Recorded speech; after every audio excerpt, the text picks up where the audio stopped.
Hi. എടാ, അപ്പൊ എനിക്ക് പൊതുവെ ഈ പഴയ പാട്ടുകൾ ഭയങ്കരമായിട്ടുള്ളൊരു ഇഷ്ടമാണ്. അങ്ങനെ ഞാൻ ഇടയ്ക്ക് വെച്ചിട്ട് ഒരു തമിഴ് പാട്ടിന്റെ ഒരു കവർ സോങ് കേട്ടായിരുന്നു. ആ പാട്ടെന്ന് വെച്ച് കഴിഞ്ഞാൽ മലർന്നും മലരാതെ പാതി മലർ പോലെ വളർന്നേ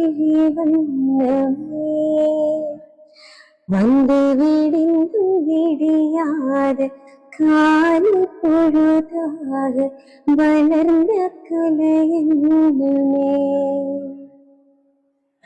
நதியில் விளையாடி கொடியில் தலை சேவி நடந்த இளம் தென்றலே மலர் பொதிகை மலர் தோன்றி மதுரை நகர் கண்டு வளர்ந்த கலையுமே